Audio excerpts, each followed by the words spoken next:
Lên trước đi, lên trước đi.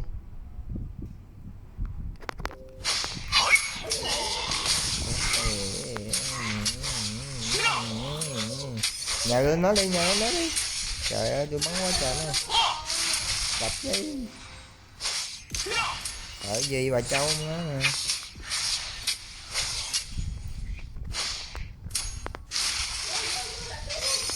Chưa, từ từ. Ra ngoài hết bây giờ. Lính đâu rồi làm.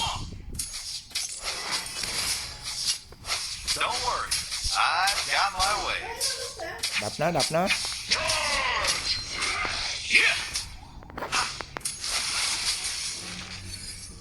Đập nó. Kìa nó kìa. Đúng rồi.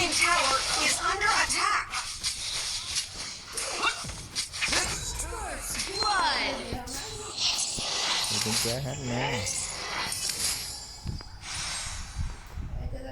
Đi.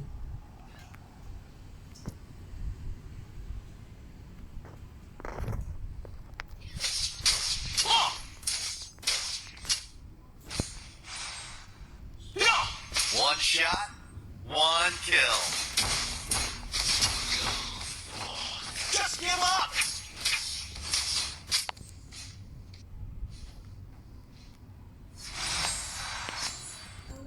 Đây. Dragon and Slayer have appeared. Lên làm trên. Mà phải đi trước tôi chứ. Đập nó.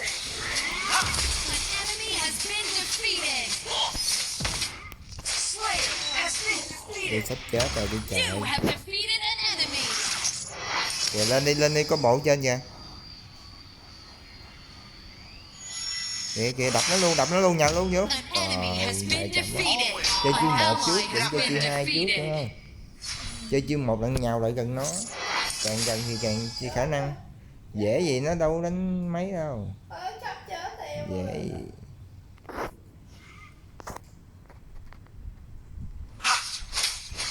Pick your battles wisely. Ây trời. Our Dragon Lane Tower is under attack.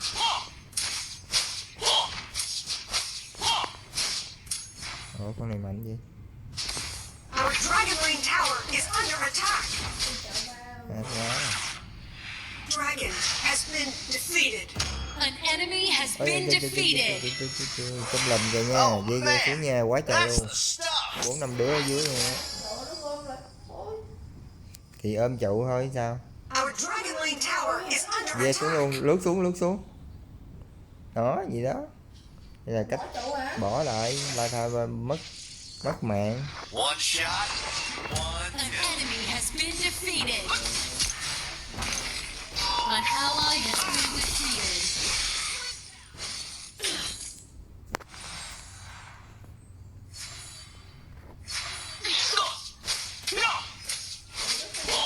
Chứ đủ được nè.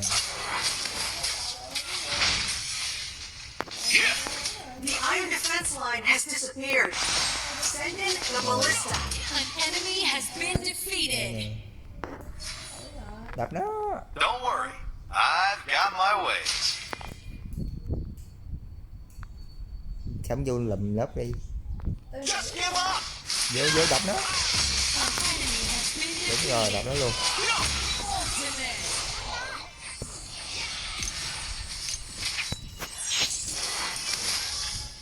Về. Không. Bỏ. Our Slayer Lane Tower is under attack. Nó vô trụ rồi, trụ bắn chết rồi. Pick your battles wisely. Tại con đó xung ghê tao, nó vô nó kiếm hoài luôn á. Kiếm xong nó chết ngược nè. Kiểu gì. Nó vô nó chết ngược lại với người ta luôn.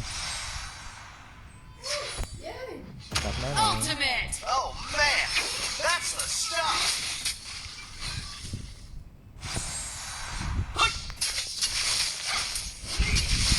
Shut down.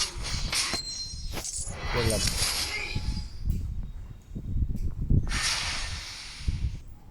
Our middle lane tower is under attack. nhào vô nó, chạy lại nó, chạy lại nó. Your tower Hello? has been destroyed. Đó, có cái đây nè. Để tôi đánh chạy cho. Enemy onslaught. Lên lên lên lên. Team has destroyed a tower. Lên lên lên lên lên. Rồi nó chạy nhanh bay. Chạy nhanh dữ vậy. Lên luôn. Chạy hơi này cái con nó chết. Thôi trụ lính chết rồi. Về về về. An enemy has been defeated. Đó rồi. Kìa. Mà đứng đó đi. Kìa kìa kìa. Trời ơi dưới kìa. Bỏ đi bỏ đi. Slayer gần has quá. been Bà defeated. phải áp sát lại gần nó thì bà chết. Ừ, nó gì đó. Về luôn, về nhà luôn, bỏ cục máu đi. Về sau mình ăn. Đúng rồi, biến về đi. Phải biết tiết kiệm máu đâu. Dù gì cũng về, biết, Mà chết biết gì. chết cái trụ mình kìa. Kệ thôi sao. Có lính đâu rồi. Kìa nó vô cái trụ mình nó đảo. Our Dragon Lane tower is under attack. Your tower has been destroyed. Your Dở team rồi. has destroyed a tower. An enemy has been defeated. Your team has destroyed a tower. Double kill. Lên luôn. One kill. Mình lo mình ăn lính An lên ally mạng. has been Lên defeated. tiền. Tôi lên đúng không? Ừ.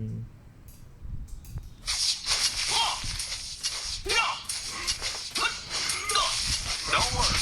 I've got my way. Rồi nó còn đi mình ra. Để tôi đẩy. Rồi đập nó luôn, đập nó luôn. An enemy has been defeated. Đúng rồi, kiểu gì nó sống. You have defeated an enemy. Mày dám bắn vào tao mà. Vô đây. Đúng rồi, đứng đây. Sao vô đây vậy? Thì vô đây núp nó, trốn nó. Kiểu gì hồi nó không qua. Nó qua đây chị. Nó qua nó đi kiếm người khác. Bà phải chạy lại gần nó mà bà chơi chưa một, chơi chưa một. Chết cha rồi nè. Chạy đâu con. Chạy. Thấy chưa. Nói rồi, núp. Ê, dây xuống nhà lính nó chạy tuốt xuống dưới này. Ultimate. Nói đón chắc Shut 100% down. luôn mà. Kiểu gì nó Dragon không and xuống. Slayer have ballistas have spawned. Nói tại sao phải núp lên. An để ăn enemy has này, chứ been làm gì. defeated. Vô lầm. Đánh lính. Always one step ahead. Bà thấy mà khoảng cách xa quá bà lướt không tới rồi bà phải chạy lại gần nó bà mới lướt được. Đúng không? Your team has destroyed a tower. Hết lính này. Ây da, ây da. Bấm nó luôn nè, đánh luôn. Về về về. Đánh luôn luôn, đánh luôn luôn. Đánh nó luôn. Đúng rồi, đúng rồi.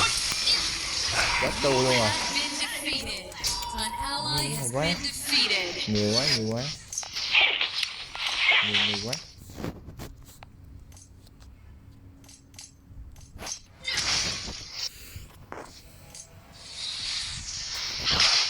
Đi đường dưới chơi luôn đi sắp ăn mà. Nó đang chú ý đường dưới của mình nè. Chơi.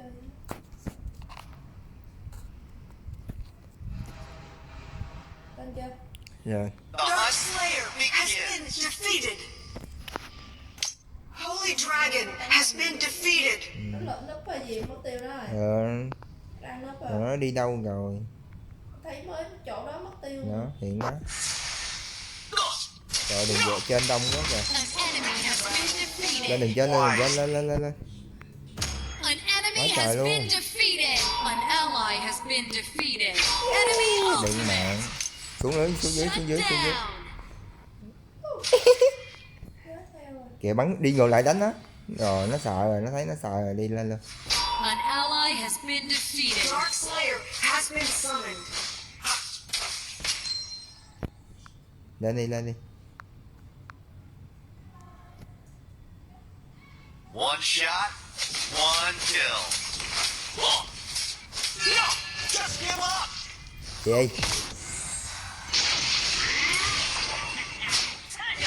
Rồi về trước à. An ally has been defeated.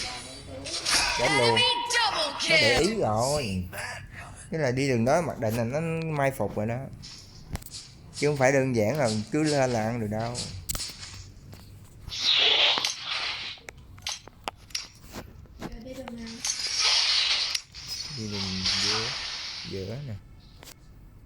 Đi đường giữa này, đẩy dần dần nữa không, trụ chia ra đẩy.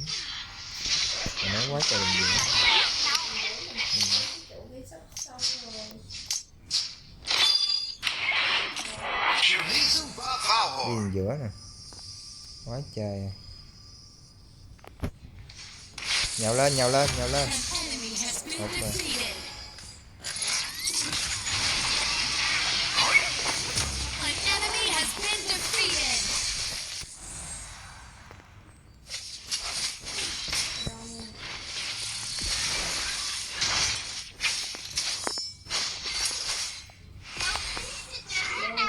Chưa có lính này, giờ chúng mày vô. Kìa kìa. Vô thôi.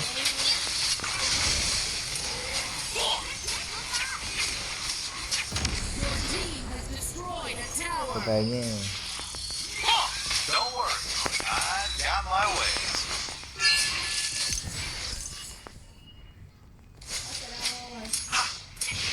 Từ từ tôi sắp chết rồi. Đi kiếm lính ăn mới được.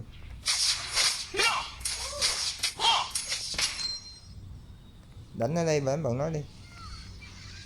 An enemy has been defeated. Double kill. Shut down. Vô đặt You trụ have nè. defeated an enemy. Your team has destroyed a tower. Stop. Về về hết lính rồi. Rồi. Chưa canh lính rồi. Nè đi vô lùm nè, vô lùm. Nice assist. Vô lùm trong đây nè, vô đây nè. Đứng đây, đứng đây, đứng đây, đứng đây. Đứng trong đây, trong lùm chứ đứng ngoài thấy rồi sao? Đá nó bị dính lại. Kỳ. Làm chuyên gia vô vỏ hàng luôn á. Ừ. Lướt cái tay là vô cái vỏ hàng. Sao con nào ở đây vậy? Phải đi ra giữa nè. Nói ra Pick your battles wisely. xuống dưới nè. What's up? Defeated. Enemy onslaught. An enemy has been defeated. Dark Slayer has been defeated.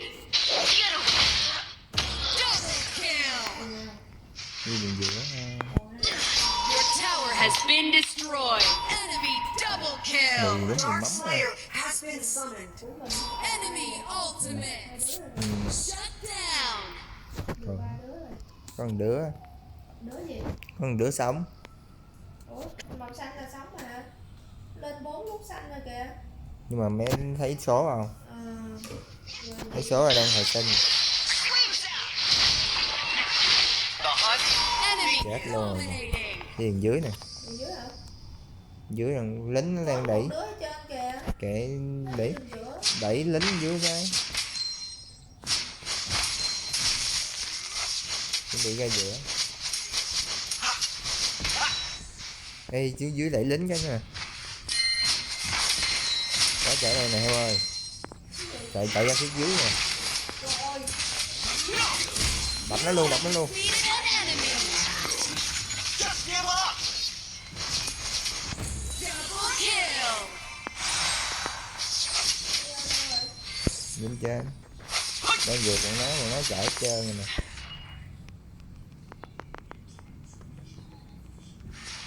Con đừng chơi thôi. Đâu đâu. Đập nó. Đúng rồi, đập nó luôn. Về về về về. Enemy legendary. Enemy double kill. See that coming. Trời, nó còn hồi sinh nữa chứ.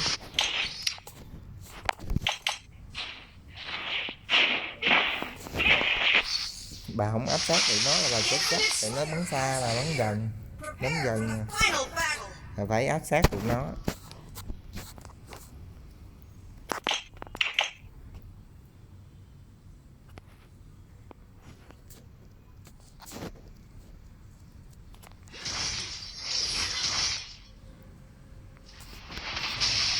An ally has been defeated.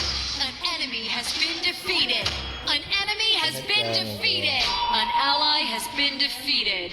Đi đường giữa. The hunt begins. Được. Từ từ là lật kèo đó. Đừng Ơi nó trên kìa. đó.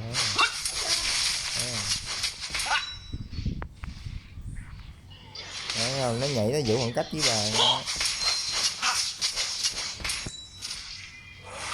Ơi tôi bị gì vậy? Bấm lộn nút biến gì. Đúng rồi, chạy đâu You have nè, trong defeated lùm an nè, trong lùm enemy. nè. Tết nó rồi, mày chạy đâu con. Lên giữa luôn. Đúng rồi, giết giờ là hơi bị mạnh rồi đó.